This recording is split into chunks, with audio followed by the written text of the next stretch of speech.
tous. Peut-être avez-vous parfois l'impression d'être un peu une vache à lait pour votre banque. Et pour cause, rien que les frais bancaires rapportent 15 milliards d'euros au secteur chaque année. Alors comment arrêter de banquer? Comment renégocier vos frais bancaires? Faut-il opter pour une banque en ligne? On vous donne les clés aujourd'hui pour payer moins et pour investir malin en ces temps de crise. Si vous êtes souvent à découvert, sachez que vous avez des droits à suivre notre enquête avec nos partenaires de 60 millions de consommateurs. Au sommaire également, bonne nouvelle, les costumes sont désormais abordables, on en trouve à moins de 100 € et de très bonne qualité. Et puis être mère de famille et entrepreneur, c'est possible. La preuve avec ces mompreneurs, les mamans entrepreneurs, en fin d'émission. 60% des Français se disent prêts à changer de banque et 40% envisageraient de rejoindre une banque en ligne. Moins cher, avec des frais bancaires nettement réduits par rapport aux banques traditionnelles, offre-t-elle les mêmes services? Rencontre avec un des leaders de la banque en ligne en France. Alors Benoît Legrand, quelle est la caractéristique d'une banque comme la vôtre par rapport à une banque traditionnelle? Alors, la banque comme la nôtre est une banque en ligne. C'est une banque donc, qui opère principalement à distance avec ses clients par téléphone, par mobile ou par Internet. Donc nous avons une seule agence dans laquelle nous sommes aujourd'hui. Voilà, c'est ce café. Voilà, le café, un seul. Et donc les opérations se font comme ça à distance. Donc ça vous permet ensuite d'appliquer des tarifs moins chers, c'est ça? Le principe en fait c'est qu'une banque a trois sortes de coûts. Les coûts immobiliers, nous n'en avons pas. Des coûts de développement informatique qui sont extrêmement limités aussi puisque nous avons une gamme de produits que nous voulons très ciblés et du personnel. Et nous avons nous en France 400 personnes pour servir 850 000 clients, donc tous en France. Et ça nous donne une base de coûts qui est extrêmement limitée et donc nous permet de donner le bénéfice de cela à nos clients. Et ça se traduit comment en fait? Alors ça se traduit par une offre de produits qui est simple, transparente, ça se traduit aussi par des frais bancaires extrêmement limités puisque nos clients ont payé en moyenne moins de 5 € de frais bancaires l'année dernière, 80% d'entre eux, oui, pour l'année entière. Et vous offrez les mêmes services que les autres banques? Exactement, donc nous offrons un compte courant avec chéquier, livret A, livret d'épargne, assurance vie, carte bancaire. On peut retirer dans tous les distributeurs gratuitement en Europe. Voilà, exactement la même gamme de produits. Est-ce que ça s'adresse à tout le monde néanmoins? Vous l'avez dit, il n'y a pas d'agence physique, donc il n'y a jamais personne en face. Il faut aussi se débrouiller avec Internet. Est-ce que c'est réservé aux jeunes? Alors, ce n'est pas réservé aux jeunes, contrairement à ce qu'on pourrait croire. La moyenne d'âge de nos clients est plutôt autour des 45 à 50 ans, plutôt que des 20 à 25 ans. En revanche, pour pouvoir entrer dans votre banque, il faut un minimum, je crois, pour ouvrir un compte. Alors, pour un livret d'épargne, le montant est assez limité. Pour un compte courant, il est de 750 €. Donc, nous demandons que chaque mois, 750 € soient versés sur le compte. Alors en tout cas, sachez que pour comparer les offres des banques traditionnelles et des banques en ligne, il existe des sites comparatifs que vous trouverez sur notre site france5.fr. Benoît Legrand, vous avez dit tout à l'heure, les frais bancaires chez nous sont très inférieurs aux banques traditionnelles. Lorsqu'on a un découvert chez vous, est-ce que vous le faites payer? Non, c'est encore une des différences que nous avons avec les acteurs traditionnels. D'accord, donc zéro quand on a un découvert chez vous. Très bien, merci beaucoup de nous avoir reçus ici. En tout cas, si vous avez déjà été à découvert, vous le savez, ce sont des adios, des frais qui s'accumulent. Et pour les foyers en difficulté financière, eh bien, ça peut vite être la spirale. Attention, les banquiers n'ont pas tous les droits, vous en avez aussi, regardez. En temps de crise, être dans le rouge à la banque, cela n'a rien d'exceptionnel. Découvert, agio, quand ce n'est pas privation de chéquier ou surendettement, tout le monde connaît. Mais si les usagers des banques ont certes des devoirs, ils ont aussi des droits. Sylvie est depuis 20 ans cliente dans la même banque. Malgré des revenus confortables, le rouge, c'est son quotidien. J'ai d'assez bons revenus, mais par contre j'ai des revenus irréguliers. Donc je suis souvent à découvert. J'ai un découvert autorisé, mais je dépasse même souvent ce découvert. Je paye des commissions d'intervention, je paye des adios. L'année dernière, j'ai payé plus de 400 € de frais bancaires. Je trouve ça énorme. Car ce que vous devez savoir, c'est que quand vous êtes à découvert, autorisé ou non, ça n'est pas cadeau. Vous payez de lucratifs intérêts à votre banque, ce sont les agios. Si c'est un découvert autorisé, c'est dans les 12-13%. Si c'est un découvert qui n'est pas autorisé, on arrive dans les 15-16%. En tout cas, ça ne doit pas dépasser le seuil de l'usure qui est de 19% environ. Autre frais bancaires à votre charge, les courriers divers envoyés pour vous avertir d'un problème sur votre compte et les fameuses commissions d'intervention. Il s'agit de frais fixes qui sanctionnent le rejet d'un prélèvement ou d'un chèque sans provision. Des charges qui ne font que creuser votre découvert au moment où vous en avez le moins besoin. Pour vous donner un exemple assez concret, une personne a 500 € d'autorisation de découvert. Elle va de manière exceptionnelle faire 3 opérations avec 100 € de découvert, donc elle va passer son découvert à 600 €. Elle va payer à peu près 1 € d'agio, si on fait ça sur 3 jours, et à peu près 24 € de commission d'intervention, ce qui montre bien le décalage entre le taux d'agio qui est facturé par la banque et le montant des commissions d'intervention. Ce site comparateur de banque a d'ailleurs réalisé une étude sur 124 établissements. Résultat, en matière de commission d'intervention, 121 sont parfaitement hors la loi. Les commissions d'intervention ne sont pas justifié, étant donné qu'il y a eu un arrêt de la Cour de cassation qui a estimé que ça faisait double emploi et qu'on payait 2 fois avec les agios. Donc il faut que les commissions d'intervention prévues par la banque soient déjà incluses dans le taux d'intérêt annoncé au client quand il dépasse son découvert. Le conseil qu'on donne aux gens, c'est d'appeler immédiatement leur banque quand ils voient apparaître ces commissions d'intervention et de négocier leur suppression, parce qu'ils sont tout à fait légitimes à faire supprimer toutes ces commissions d'intervention qui sont délirantes par leur montant. L'autre solution, c'est de faire augmenter son découvert autorisé. Et si, comme plus d'1,5 million de Français, vous êtes privé de chéquier et fichier à la Banque de France, votre banque se doit de vous proposer une gamme de moyens de paiement alternatifs. Vous avez droit, en tant qu'interdit de chéquier, à une carte bancaire à autorisation systématique, à des chèques de banque, à des virements, à des prélèvements pour un montant très intéressant. Et donc, ce n'est pas la catastrophe quand on est interdit de chéquier. Au contraire, c'est peut-être un moyen de repartir de l'avant avec ces moyens de paiement moins chers. En France, ne serait-ce que pour encaisser son salaire, il existe un véritable droit au compte.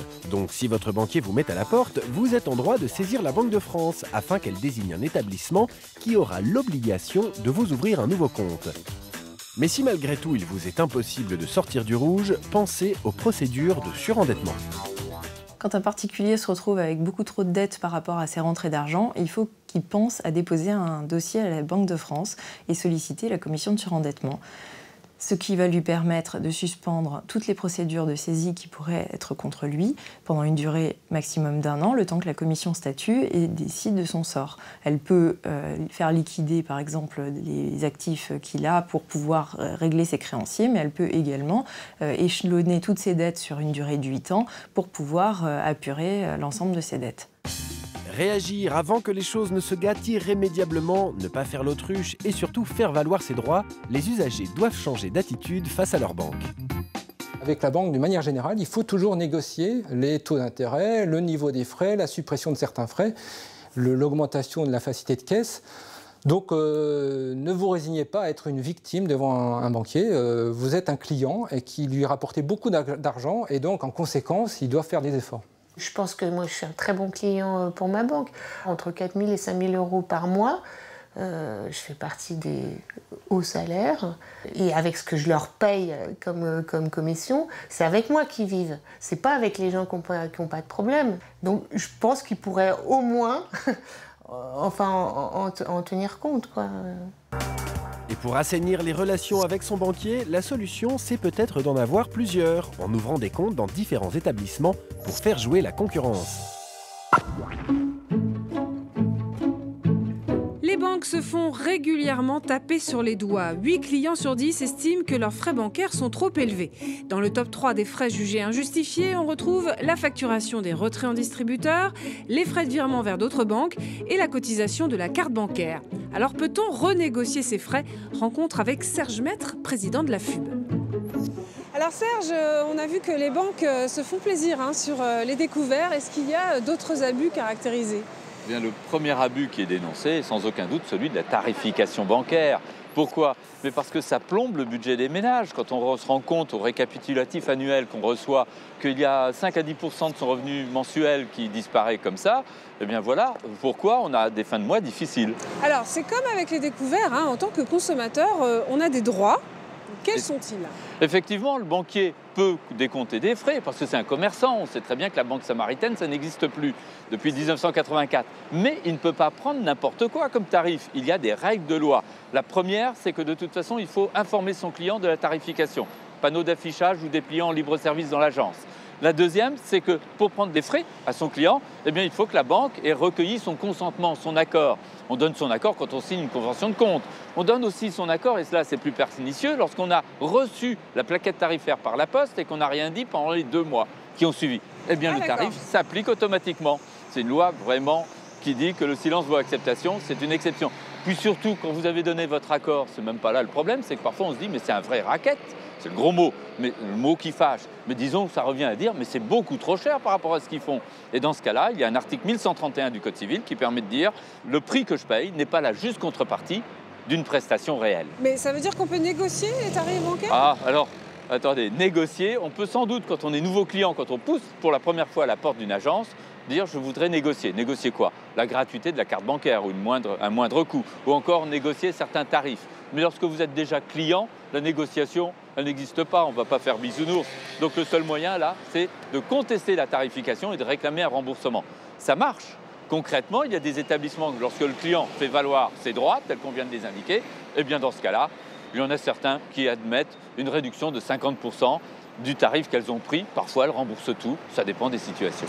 Vous parlez du récapitulatif des frais bancaires annuels. Hein. Moi, je l'ai pas reçu cette année, alors bon, mais normalement, c'est obligatoire. C'est obligatoire, c'est cet état de la facture annuelle. Elle est complétée depuis le 1er juillet dernier. Sur le relevé de banque, on doit avoir le détail des frais du mois. Est-ce que du coup, la transparence, ça fait baisser les frais bancaires? Alors, la transparence, c'est en principe pour nous permettre de choisir sa banque, mais surtout d'adapter notre consommation bancaire.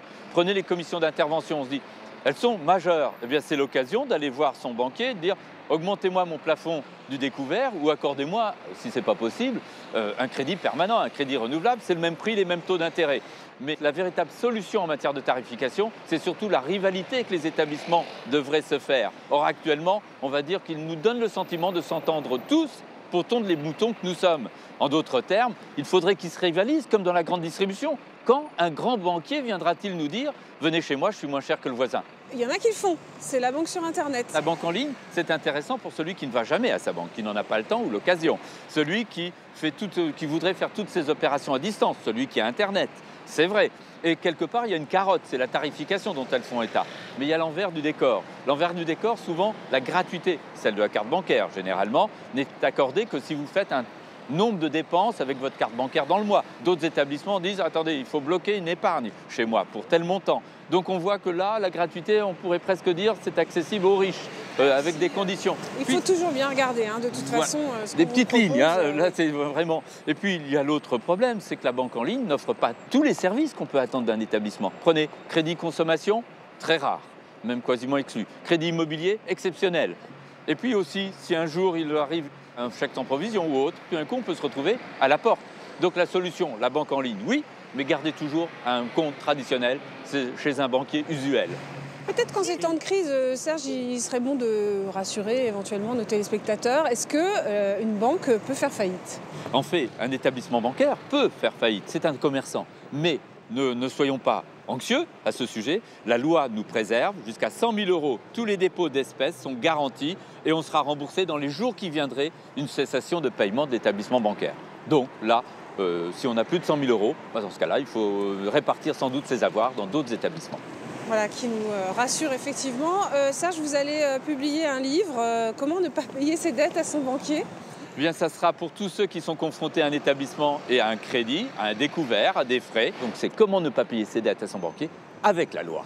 Bien, et ben voilà, donc bientôt dans toutes les librairies. À partir d'avril. Et dites-moi une chose, vous c'est comme les banquiers, c'est toujours costume de rigueur? Dans le monde bancaire, vous savez, il faut se faire respecter. Et effectivement, si on vient en Bermuda, ça sera plus difficile. Merci Serge, alors en tout cas...